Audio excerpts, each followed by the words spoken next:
Hello everyone and welcome to another New World video. My name is Brian if you happen to be new around here, but if you're a returning subscriber, thanks so much for coming and checking out today's video. I've got a lot that I want to talk about, especially as it relates to the state of the game, the state of the expansion. We're talking player numbers here, we're talking queue times here, and overall just kind of speculating, and generally this is going to be a mix of both positive and obviously the critiques that I continue to have and knew that we were going to experience going into this game. It's not all bad news because we know that fixes are on the way, but I stand by what I said months and months ago, where the fact that Season 4 brings in more of the cross-server abilities that I felt was going to hinder the expansion somewhat. And if you've been in a queue time, like I've been in a queue time, you know firsthand the frustration that brings. And I think that these are going to have to be critical issues for them to address before I honestly would start having them push on the marketing. But let's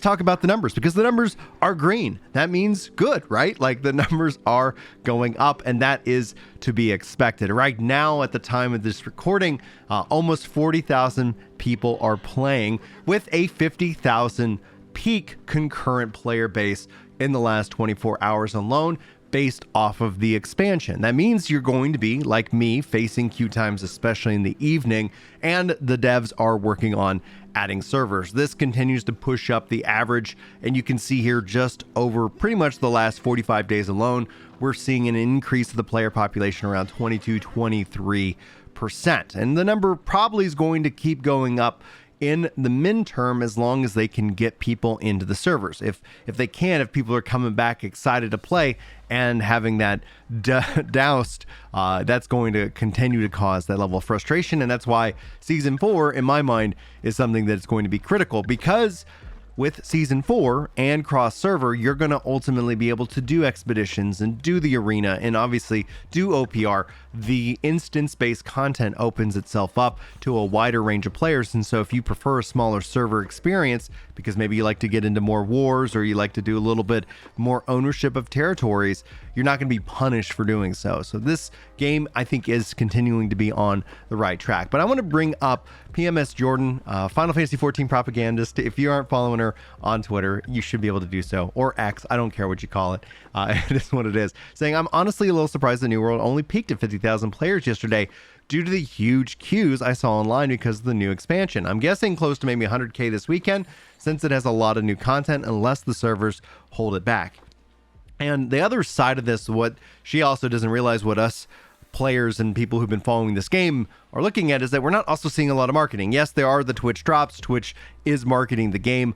That is kind of how one of the unique advantages that New World has over any other is that they're owned by the same company, and the company can do all kinds of integrations, and they planned this game to have those various things. And yeah, that's where we are. But when it comes down to it, like, I don't know if we will hit 100K, wouldn't mind it. But you got to also remember, concurrent isn't total. A lot of people will see these numbers, they'll start thinking this means the total. What you want to do is you want to average, or actually you want to multiply the 50,000 by 7 to 11, and that's going to give you your range. If you want to verify that number, you can then go in and look at the hours played, and then you can kind of figure out from there how many people are on kind of a monthly active user base, which is an important figure when it comes to these MMOs. Obviously, with new content, new leveling, new things to do, the highest point in this game, I think right now, is going to be October. And then unless they do some kind of big event, big marketing push sometime in November, then you can kind of start to see that the numbers will even out. And the season, the numbers, if you ever just look at kind of how things trend, is September, October, November tend to be more on the positive side for New World. December starts to slow down, and then usually January through July you end up kind of seeing the population just kind of dwindle while we wait for the next expansion, probably console support maybe next year. I feel real confident that console support is on the way. I don't know if it's going to drop next year, but I wonder if that conversation is going to pick up next year alongside the controller support that will be leading the charge there. And again, if you guys, you don't have to believe me, but when you look at Lord of the Rings, which is the same engine, same team, New World gives them the ability to build out the technology to do this, so that when time comes for Lord of the Rings, like they've already tested, proven, corrected so many things, so you can end up seeing how New World is a perfect proving ground, a perfect education opportunity for both Amazon, their team, and also us as the players to be able to provide real-time feedback. So part of me would always encourage you guys, if you're interested in the Lord of the Ring Online by Amazon, because they're making it, you should probably be checking out New World and providing your feedback, because they're taking all of that. You're giving your feedback for this game, but in a way, you're also giving it for their next one, which in my mind and estimate, would probably be anywhere from, 4 to 5 years from now at a minimum. But ultimately, we'll wait and see. You never know what's going to happen. But I'm actually impressed with the numbers.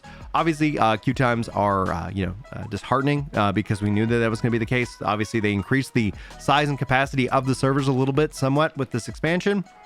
And I think that's a good thing, but that still means that transfers are going to have to happen. So I'm going to continue to do what I do, and I'm going to do hopefully a lunch and loot stream today. If you guys are interested in that, you're already in the right spot. Be sure to, ring that bell if you want notifications from the channel, and also be sure to be subscribed, because then we can hang out and chat, and you can always join in Discord as well when the links are in the description. Hopefully I'll be able to keep these lunch and loots rocking and rolling, because they're a lot of fun, and there's a lot of stuff that I need to be doing in this game, and that's what we're gonna be spending our time on. Anyway, guys, I think the state of the game is in its same state that it's been in. It's in its hype season. That means we're going to see player growth, and that means we're going to see some frustrations that have the underlying technology that continues to kind of slow it down. And while they are on the roadmap, and why everything has, I think, been moving in the right direction, it's always unfortunate when you want to play and you can't.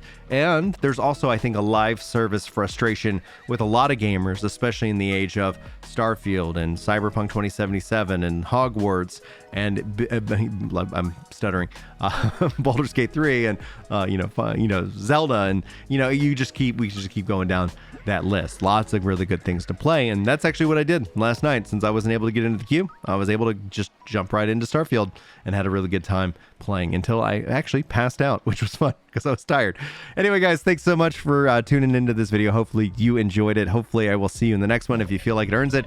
Let's get a humble 50 likes on this video as a challenge, and thank you guys so much for the engagement and the support, but more than anything else, just thanks for your time. I really do appreciate that you wanted to spend some time with me and my content today. Anyway, without further ado, y'all have a great and wonderful day, and hopefully I'll see you in the next video. But until then, take care.